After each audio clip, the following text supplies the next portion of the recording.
তৃষা, গতকালের পর আমাকে কসকা গ্রামটায় নিয়ে যেতে পারেন?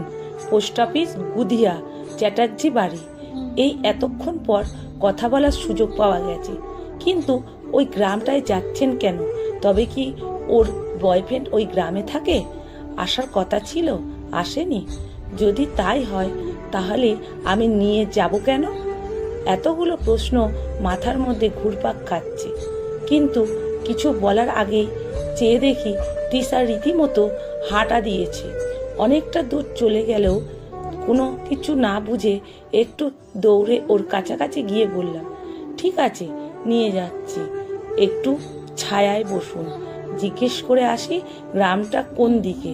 মেয়েটা তো ভারী টেটিয়া, হেব্বি তেজ, হুটহাট এদিক ওদিকে চলে যাচ্ছে। দৌড়ে একজন দোকানের কাছে গিয়ে কসকা গ্রামের কথা জিজ্ঞেস করলাম। লোকটি তর্জনীয় উঁচু করে পূর্ব দিকে দেখিয়ে দিল, মুখে কিছু বলল না। আরেকটি দোকানদার জিজ্ঞেস করলাম, তিনি জানলেন এখান থেকে 8-10 কিলোমিটার বাস ধরে যেতে হবে কসকা গ্রামে।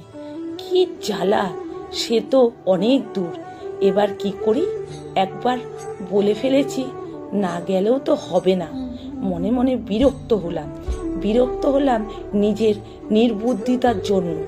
ডেকে বিপদ কোলে নিলাম। তৃষা বসেনি, দাঁড়িয়ে আছে মাথা নিচু করে। কাছে যেতে বুঝলাম চোখ থেকে এখনো যেন জল ঝরছে। দেখে মায়া হলো, মনে মনে কষ্ট পেলাম। বুঝে উঠতে পারছিলাম না মেয়েটি হয়েছে কি, কেন এমন করছে। দুজন স্টেশনের বাইরে এলাম, যেখানে থেকে টমটম ছাড়ে।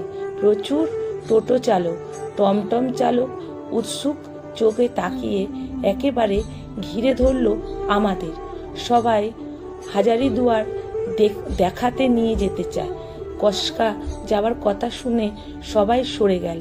শুধুমাত্র একজন ট্যাক্সি ড্রাইভার এগিয়ে এলো, সে যেতে রাজি। যখন চ্যাটার্জি বাড়ির কথা বললাম তখন কেমন সন্দেহ চোখে তাকালো ড্রাইভার, যেন আমরা বাংলাদেশে বর্ডার টপকে এসেছি। ড্রাইভার আমাকে একটু আড়ালে ডেকে নিয়ে গেল। আপদমস্তক দেখে ভয়াত্মক দৃষ্টিতে বললেন, ওটা তো ভুতুরে বাড়ি, ও বাড়িতে কেউ থাকে না। সর্বনাশ! ড্রাইভার আবার বলে কি, ভুতুরে বাড়ি, কেউ থাকে না মানে? ওটা কি তৃষার বয়ফ্রেন্ডের বাড়ি নয়? ভারী ফ্যাসাদ তো দেখছি। হঠাৎ মনে হলো, তৃষা একটা ভুতুরে বাড়ি যাবে কেন, যে বাড়িতে মানুষই থাকে না? ও তো নিজে ভূত তো নয় তো, মায়াবী মেয়ে নয় তো? এসব ভেবে গাটা কেমন ছমছম করে উঠল। কপাল ঠুকে শেষ পর্যন্ত কসকা গ্রামটাই এলাম।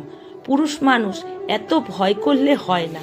তার ওপর দিনের বেলা পথে তৃষার সঙ্গে আর কথা হয়নি, সে শুধু কেঁদেই চলেছে।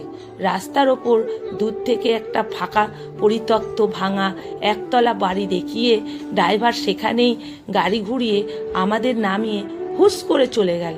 বুঝে উঠতে পারলাম না, ড্রাইভারের আচরণও কেমন সন্দেহজনক লাগলো।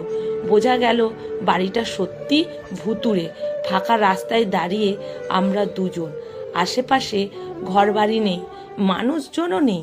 তবে একটু দূরে জমিতে কাজ করছে কিছু কৃষক, তারা দূর থেকে আমাদের দেখছে। রহস্য ঘেরা গৃহটি তাকিয়ে দেখলাম আম, কাঁঠাল আর ঘেটু গাছে বাড়িটা ঘিরে রয়েছে। ছাদে পুরনো দিনের টিভি অ্যান্টেনা ভেঙে একদিকে ঝুলে আছে। কেমন যেন মনে হলো। পথের দুদিকে সবুজ ক্ষেত, দূরে একটা গ্রাম দেখা যাচ্ছে। গ্রামের মধ্যে আকাশ ছুঁয়ে দাঁড়িয়ে আছে মোবাইলের টাওয়ার। একটা লোক মাঠ থেকে উঠে আমাদের দিকে এগিয়ে আসছে। উদম গা, লুঙ্গি পরা, মাথায় বাঁশের টোকা, পায়ে একটা হাঁটু কাঁদা।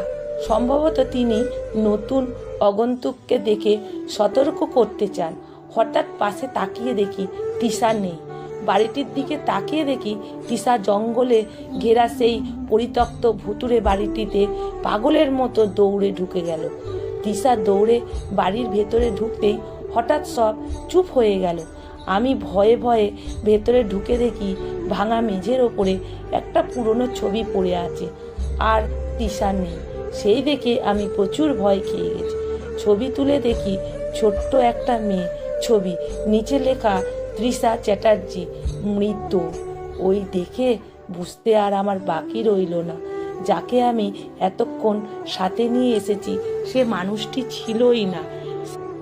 কলমে বাবুরাম মণ্ডল, পাঠে অনিতা ভট্টাচার্য।